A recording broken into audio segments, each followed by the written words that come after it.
Good evening, everybody. Brian Neubert here from goldenblack.com, here in my 8th consecutive hour in Mackey Arena, culminating in Purdue's, the hell was the score? 90-73 season opening win over Texas A&M-Corpus Christi. This is your goldenblack.com wrap video from the night that Purdue raised its Final Four banner from last season, which they put right there because they knew this is where I sit to do these videos.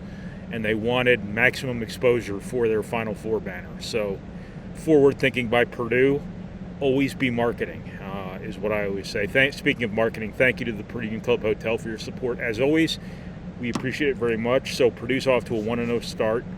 Not surprisingly, it was not exactly a thing of beauty necessarily, but that's okay. I mean, that's what the early season is for, and I think that Purdue's got a lot of knowns back from last year's team, but they've got more unknowns than I think people even realize. Not only are you playing freshmen, but you're playing your best players in roles that are relatively new. Braden Smith has to carry a lot for this team. Trey Kaufman-Wren now is your guy on the front line. With that comes a lot of responsibility. Your experienced guys have to be your best guys. Your experienced guys have to carry the most weight.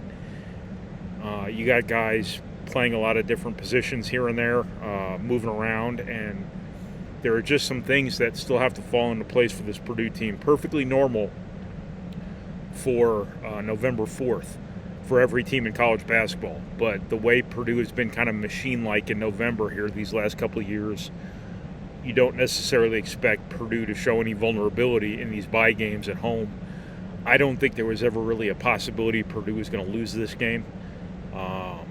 It did get close there in the last few minutes before Purdue shut the door with an 11-0 run, keyed by Fletcher Lawyer. But Purdue did do enough to itself to allow this to get a little bit too close for comfort. Again, I don't think anybody in this building ever really thought that Purdue was going to keep turning the ball over, keep missing free throws. Texas A&M-Corpus Christi was going to keep making threes, things like that, to the point that where Purdue could actually suffer one of the most epic upsets in school history. I didn't want to say college basketball history because I don't know if that would be accurate or not, but it did get a little too close for comfort there. In the last few minutes, credit Purdue for really bringing its best at the moment it needed it with that 11-0 run there. Really started by Fletcher Lawyer, who was incredibly clutch in this game. Insofar as anybody can be clutch in a game, you end up winning by 17 points against a team that's going to be in the 200s or 300s in the net here in a couple months. But when Purdue really had its back to the wall, so to speak, Lawyer checked back in the game, immediately made a three-pointer. I don't have my notes here, but I think I'm remembering this right. And then forced his way to the foul line, made 3 free throws. And then I think he had an assist on one of the next possessions where he got the ball inside to someone who scored. My immediate recall here is a little bit flawed. It's written in my notebook, which is in the media room. I just brought my computer out here, so you guys can fill in the blanks with your memory or your notes, or you can check the box score or whatever. But Fletcher Lawyer made a series of big plays that really got Purdue situated in a position to win this game. I think that's where your veterans need to show up in situations like that. You did not necessarily expect this game to require that sort of timely play, but that's how things played out. I think Braden Smith and Fletcher Lawyer's collective savvy offensively, I think, really showed up. I think their ability to create things when things aren't there organically really showed up. Fletcher Lawyer forcing his way to the free throw line, Braden Smith forcing his way to the free throw line, Braden Smith just having this game all night kind of on a string and just making every right pass. Yes, he turned the ball over 6 times. That's going to happen when you're asking as much as Purdue is asking of Braden Smith right now. You're asking him to be your leading scorer when you're getting defended a certain way. You're asking him to have 15 assists games when you're being defended a different way. You're asking him to be aggressive all the time. You're asking him to just carry a lot of weight here. And he's doing it with some guys who are learning as they go. Freshmen, but also players kind of moving around a little bit to different positions. He was extraordinary tonight. The 6 turnovers are what they are. They're going to happen. But 15 assists, 12 points, 8 rebounds, and some really timely plays from him as well. He is this year's guy in these videos, where first it was Caleb Swanigan, and then it was, I think, Jaden Ivey, and then Zach Edey, where I'm just not going to, after every single game, talk about how good they are, because it goes without saying. But Purdue has as good a point guard as the program has ever seen, the best point guard probably the program's ever seen, as good a point guard as there is in the country, probably the best point guard in the country, when you narrow things down to what you expect from a traditional point guard. This guy controls games. He makes good decisions. He manipulates defenses. He involves people. He gets people open looks right where they need the ball. And he puts games on strings. He's a puppet master of a point guard. Not a master of puppets like the Metallica album, but a puppet master. Anyway, I thought those two guys, veteran natures, really showed up when it mattered, really throughout the whole game. Fletcher Lawyer sneaks up on you. He ends up with 21 points, a team high. Just kind of snuck up on you. It was Miles Colvin making all the first half threes. It was Trey Kaufman-Renn ultimately having a pretty good game when he started kind of slow. Braden Smith has 15 assists. That draws all the attention. And then Fletcher Lawyer just kind of sneaks up on you, has 21 points at the end of the game. And really keyed that run where Purdue put this game away. So, again, your veterans delivered. Again, Trey Kaufman-Renn, I thought, started a little bit slow, missed some shots he always makes. 4 turnovers on his part. One was an offensive foul on a bad screen to open the game. It was kind of a 50-50 call at best, but that doesn't matter. He wasn't the best he's going to be tonight, and he still ends up with 15 points, 9 rebounds, 3 assists. I think on 7 of 12 shooting, I think he's going to be a really, really good player this season for Purdue. I think he's really come a long way as a passer. I think he's going to be credible enough as a three-point shooter to really, really give defenses problems. I think that he's going to find his way to 8-9 rebounds every game. I think he's going to find his way to 3 or 4 offensive rebounds per game because he tries so damn hard. He's going to have to find his fit. Purdue's going to have to find the best fit here in this front court because they're putting him next to these centers. And Daniel Jacobson did really good things tonight. There's going to be a lot of ups and downs for him. There just is. He doesn't have the body yet, and he's going to have to play through some of that stuff. That's going to come in time. He's going to be a great player at Purdue, but in the meantime, he is going to, have some ups and downs again, as I said. But some of the stuff he did in this game today, you saw the potential of what could be just a really, really special player here. 13 points in his first official college game, 7 rebounds, 4 or 6 from the floor, blocked 3 shots. 2 of them led directly to Purdue scores. I can't remember the third one.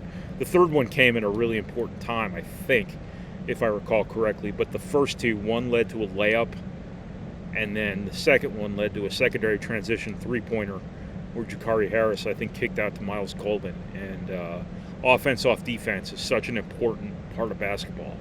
It's especially going to be for this Purdue team to be opportunistic and, steal points, as they say. I hate parroting the same terminology that coaches use, but that's what, that's the right way to put it, stealing points. Being able to get in transition off of steals and block shots and, things like that, which is precisely what Corpus Christi. I always say Corpus Christi. There's something in my brain that doesn't fire to say Corpus Christi. It always just defaults to Corpus Crispy, like a cereal of some kind. Anyway, Corpus Christi did exactly what I just said to stay in this game. Being able to run off Purdue turnovers, That's a credit to them as well as an indictment of Purdue. They were really aggressive trying to get out in transition. They didn't try to maximize possessions and slow the game down, things like that when they got the ball back in their possession. It was just that simple of a game for Purdue. You just don't turn the ball over the way they did. You don't miss, free throws the way they did. Obviously, free throws are going to come and go. No one's going to shoot 100%. But they did miss some opportunities at the foul line. Wilberg was 1 of 6. Purdue missed 2 1-on-1s there in the first half, I think. But Purdue did enough wrong to allow Corpus Christi to just go with it, to allow the Islanders to hang around. And a lot of stuff to clean up here for Purdue. But again, that's the good part of all this is that you just put on tape everything you have to get better at. So an okay start for Purdue. Don't think that because Purdue only led Texas A&M-Corpus Christi by 2 possessions or whatever it was in the final 5 minutes of this game or final 6 minutes of this game, that means they're going to lose to somebody they shouldn't lose to at some point. That's probably not going to happen. You never say never, but it's probably not going to happen. Don't take that as an indictment of Purdue. Just look at what it can get better at and figure that some of the stuff that made this a game at the end isn't going to be a normal thing, isn't going to be their game in and game out sort of standard. They will get better at some of the things they weren't great at tonight, and this is going to be as process-oriented a season as I think Purdue has had in the last few years. Because, again, Jakari Harris, C.J. Cox, Daniel Jacobson, all true freshmen who are important guys in your rotation. They are not only learning college basketball, but they are learning to play with a preeminent player in Braden Smith. They are learning to complement guys like Trey Kaufman and Fletcher Lawyer, Camden Heide, Miles Colvin, Colvin. Did I say Colvin? Colvin. 8 hours straight in this building. This is what it does to you. Camden Heide, Miles Colvin are still kind of finding their place in the rotation. Roles are going to crystallize for those guys, in addition to your Raleigh Burgesses, who's not redshirting, things like that, Wilberg. And this is going to be a process. The goal, of course, is to be better at the start of March than you are at the start of November. And that's always the goal. It just so happens that Purdue has been unbelievable in November these last couple of years, and you almost kind of expect them to come out of the gate like a rocket, and that just didn't necessarily happen tonight. The three-pointer is a fickle little SOB, as is the nature of basketball. It can make you and it can break you, and that's part of it. Purdue was 9 of 13 in the first half, started like 0 for 8 in the second half before Fletcher Lawyer made that one big one. It's just the nature of basketball. I think Purdue can be a really good shooting team. I think they showed that in the first half, and that's always going to be a strength for Purdue. It just wasn't in the second half of this game. So that was another part of the reason that this game got a little bit uncomfortable for the sellout crowd here to watch the banner above my head, purposefully placed above my head, raised to the roof ceiling of Mackey Arena. Ceilings are inside, roofs are outside. I didn't really grasp that until I was in high school. Anyway, that's what I've got. From Purdue's 90-73 season opening win over Texas A&M-Corpus Christi. This is Brian Neubert from goldenblack.com. Thank you for watching. Thank you for listening. And thank you for processing our materials, however it is you process our materials. And thank you once again to the Purdue Club Hotel for your support. As always, it is very much appreciated. And I will talk to you guys again after Purdue plays whoever they play next, whenever they play that team next. If you're watching this on YouTube, like, comment, whatever you want to do, keep it clean, keep it positive. I don't want your Bitcoin. So thank you, everybody.